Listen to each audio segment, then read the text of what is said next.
আসসালামু আলাইকুম। তোমরা যারা অনার্স প্রথম বর্ষের ভর্তি পরীক্ষা দিবে, তোমাদের ভর্তি পরীক্ষার সাজেশন আমরা ফ্রিতে দেব। সেগুলো পাওয়ার জন্য অবশ্যই সাবস্ক্রাইব করে রাখবে আমাদের চ্যানেলটিকে। জাতীয় বিশ্ববিদ্যালয়ের 2024-25 শিক্ষাবর্ষে যারা অনার্স ভর্তি হবে, তোমরা তো জানো জাতীয় বিশ্ববিদ্যালয় থেকে অ্যানাউন্সমেন্ট করা হয়েছে তোমাদের ভর্তি পরীক্ষা না হবে। সো এখনো পর্যন্ত তোমাদের নোটিশ প্রকাশের কোনো সম্ভাবনা নেই, মানে দেয়নি। তাহলে তোমাদের আবেদন কার্যক্রম কখন শুরু হবে, নোটিশই বা কখন দিবে? আসলে কি তোমাদের ভর্তি পরীক্ষা হবে? হলেও কত জিপিএ লাগবে বা কিভাবে কি হবে, এই বিষয়গুলোর উপরে ডিটেলস আলোচনা করবে। তাই ভিডিওটি শেষ পর্যন্ত দেখার জন্য অবশ্যই চেষ্টা করবে। আর পরবর্তীতে অনার্স ডিগ্রি ভর্তির আপডেট, অনার্স ভর্তি পরীক্ষার সাজেশনগুলো ফ্রিতে পাওয়ার জন্য অবশ্যই সাবস্ক্রাইব করে রাখবে আমাদের চ্যানেলটিকে। আর তোমাদের কোনো কিছু বুঝতে অসুবিধা হলো তোমরা স্ক্রিনে দেখতে পাচ্ছ আমাদের হোয়াটসঅ্যাপ নাম্বার দেওয়া আছে। আমাদের এই হোয়াটসঅ্যাপে যোগাযোগ করবো, আমরা তোমাদের সাহায্য করব। তো চলো শুরু করি আজকের এই ভিডিওটি। তো তোমাদের জাতীয় বিশ্ববিদ্যালয় থেকে এখনো পর্যন্ত নোটিশ প্রকাশের কোনো আপডেট দেওয়া হয়নি, ঠিক আছে? জাতীয় বিশ্ববিদ্যালয় থেকে বলা হয়েছিল যে তোমাদের নোটিশটা মূলত জানুয়ারির প্রথম সপ্তাহে প্রকাশ করা হবে। তারপরে একটা মানে প্রেস মিটিং করা হয়েছিল, যেখানে দ্য ডেইলি ক্যাম্পাস অনলাইন পত্রিকা থেকে বলা হয়েছিল যে ডিসেম্বরের শেষের দিকে প্রকাশ করা হবে।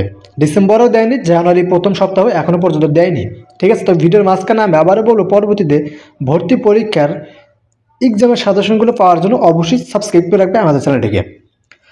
তো এখন কিন্তু জাতীয় বিশ্ববিদ্যালয় থেকে নোটিশটা দেয়নি, এটা কিন্তু সেকেন্ড উইক চলতেছে, ঠিক আছে? এখনও পর্যন্ত নোটিশটা প্রকাশের কোনো আপডেট তারা দেয়নি।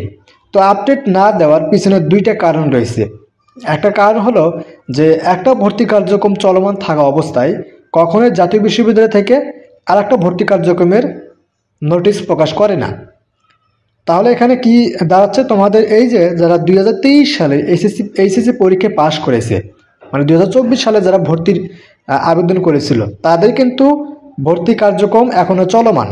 ডিগ্রিতে যারা আবেদন করেছিল চান্স পায়নি, তাদের প্রথম রিলিজ স্লিপের এই জানুয়ারির মাসে শুরু হয়েছে, ঠিক আছে? জানুয়ারির 2 তারিখ থেকে শুরু হয়েছে। তাদের আবেদন কার্যক্রম আজকে 12 তারিখ জানুয়ারি, আজকে শেষ হবে। সো এই কারণে এতদিন মূলত জাতীয় বিশ্ববিদ্যালয় থেকে ভর্তির নোটিশটা প্রকাশ করা হয়নি, এটা একটা কারণ। আর একটা কারণ হলো তোমাদের এই যে ভর্তি পরীক্ষাটি নেবে, ভর্তি পরীক্ষার মার্কস কত হবে, তারপরে কিভাবে কি করবে, এই বিষয়গুলোর উপর তারা ডিটেলস এখনও মানে শিওর একটা ফিক্সড নোটিশ বা কোনো কিছু মানে ঠিক করেনি, যার জন্য জাতীয় বিশ্ববিদ্যালয় থেকে এখনও নোটিশটা প্রকাশ করা হচ্ছে না। তাহলে তোমাদের এই যে নাটক করতেছে, এই নাটকের শেষ কবে হবে? তোমাদের দেখা যাবে যে এই সেকেন্ড উইকে হয়তো জাতীয় বিশ্ববিদ্যালয় থেকে নোটিশটা প্রকাশ করে দিবে, অর্থাৎ সেকেন্ড উইক বলতে কি, আজকে তো রবিবার 12ই জানুয়ারি, ঠিক আছে? এটা তো জানুয়ারি মাসের সেকেন্ড উইক রানিং। সো এই সপ্তাহের ভিতরে হয়তো জাতীয় বিশ্ববিদ্যালয় থেকে নোটিশটা প্রকাশ করবে, করার সম্ভাবনা অনেকটাই বেশি, ঠিক আছে? কারণ এদিকে কিন্তু অনেকটা টাইম পার হয়ে যাচ্ছে। সো হয়তো এই সপ্তাহেই নোটিশটা প্রকাশ করে দিবে। আর যদি তোমাদের নোটিশ প্রকাশ না করে, তাহলে কিন্তু তোমাদের ভর্তি পরীক্ষা হবে না। দেখো, জাতীয় বিশ্ববিদ্যালয় থেকে কিন্তু বলা হয়েছে যে তোমাদের ভর্তি পরীক্ষা নেওয়া হবে। সো এটা শিওর থাকো যে তোমাদের ভর্তি পরীক্ষা হবেই হবে, ঠিক আছে? যদি একটু দেরিতে হয়, তারপর জাতীয় বিশ্ববিদ্যালয় থেকে তোমাদের ভর্তি পরীক্ষাটা নিবে। সো তোমরা কি করবা, তোমাদের যে মানে বইগুলো আছে, যে সিলেবাসটা আছে, ওই সিলেবাসের উপরে তোমরা স্টাডি কন্টিনিউ করো, পড়াশোনা করতে থাকো, প্রিপারেশন নিতে থাকো, ঠিক আছে? কারণ তোমাদের ভর্তি পরীক্ষার টাইমটা কিন্তু জাতীয় বিশ্ববিদ্যালয় থেকে বলা হয়েছে মে মাসের ফার্স্ট উইকে। সো নোটিশটা হয়তো একটু দেরিতে দিলেও তোমাদের ভর্তি পরীক্ষা হবে, এটা একদম শিওর।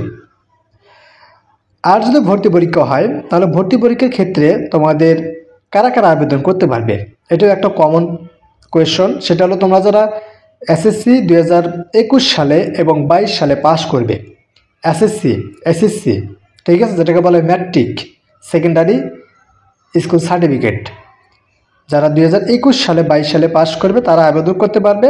এবং যারা 2023 সালে 24 সালে ইন্টারমিডিয়েট অর্থাৎ এইচএসসি পাস করবে তারা আবেদন করতে পারবে। জিপিএ রিকোয়ারমেন্টের ক্ষেত্রে কিছুটা পরিবর্তন আসতে পারে, গত শিক্ষাবর্ষে যেরকমটা নিয়েছিল ওই রকমটা হয়তো রাখতেও পারে বা রাখতে নাও পারে। যদি রাখে, সেক্ষেত্রে তোমরা যারা মানবিকের শিক্ষার্থী, তোমাদের এসএসসি এইচএসসি দুইটাতে 3 পয়েন্ট করে থাকতে হবে, 3 পয়েন্টের উপর থাকতে হবে। টোটাল জিপিএ তোমাদের রাখতে হবে 6 পয়েন্ট বা 6.50 এরকম সামথিং, ঠিক আছে? আর তোমরা যারা বিজ্ঞান এবং বাণিজ্য বিভাগের শিক্ষার্থী, তোমাদের ক্ষেত্রে 3 পয়েন্ট করে থাকতে হবে টোটাল, মানে এসএসসি এইচএসসি 3 পয়েন্টের নিচে আসলে হবে না, 3 পয়েন্টের উপরে থাকতে হবে এবং টোটাল জিপিএ 7 পয়েন্ট লাগবে এই আবেদন কার্যক্রমে অংশগ্রহণ করার জন্য।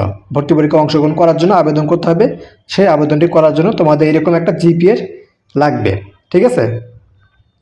আর তোমাদের এখানে আবারও বলবো, তোমাদের ভর্তি পরীক্ষা যেহেতু হবে, তোমাদের 100 মার্কসের এমসিকিউ পদ্ধতির মাধ্যমে ভর্তি পরীক্ষা হবে। সেখানে তোমাদের যারা বিজ্ঞানের তাদের বাংলা, ইংরেজি এবং সাধারণ জ্ঞান থেকে 50 মার্কস, আর 50 মার্কস থাকবে গ্রুপ সাবজেক্ট থেকে, ঠিক আছে। আর যারা মানবিকের এবং কমার্সের স্টুডেন্ট তাদের ক্ষেত্রে বাংলা, ইংরেজি, সাধারণ জ্ঞান থেকে 60 মার্কস আর 40 মার্কস থাকবে তাদের গ্রুপ সাবজেক্টের উপর থেকে। গ্রুপ সাবজেক্ট থেকে মানবিকের হয়তো 4টা সাবজেক্ট নিবে, আর ব্যবসায় শিক্ষার মানে যারা কমার্সের তাদের ক্ষেত্রে হয়তো দেখা যাবে 3টা কিংবা 4টা নিতে পারে, শিওর না।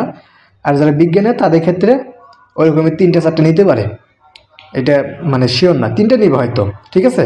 যেহেতু 3টে সাবজেক্ট নিয়ে পড়তে হয় 3টে নিবে, এরকমটাই।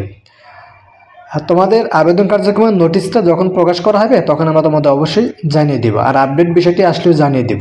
তোমরা অনেকেই ভিডিওর কমেন্টে প্লাস আমাদের হোয়াটসঅ্যাপে বলেছো যে কবে নাগাদ থেকে শুরু হবে, কবে নাগাদ থেকে শুরু হবে, আপডেট দিচ্ছে না কেন। সো তোমাদের এই 2টা রিজন আছে, এই 2টা রিজনের জন্য হয়তো তোমাদের আপডেটটা এখন আর দিচ্ছে না। সো তোমরা এই সেকেন্ড উইকে রানিং সপ্তাহে হয়তো তোমরা আপডেট পেয়ে যাবে, ঠিক আছে। তাই অবশ্যই সাবস্ক্রাইব করে রাখবে আমাদের চ্যানেলটিকে। আর তোমাদের কোনো কিছু বুঝতে অসুবিধা হলে আমাদের হোয়াটসঅ্যাপ নাম্বারটা এই ভিডিওর ফার্স্ট কমেন্টে দেওয়া আছে, সেখানে যোগাযোগ করবো, আমরা তোমাদের সাহায্য করব। তো আজকের মতো এখানে শেষ করবো। সব ভালো থাকবে, আল্লাহ হাফেজ।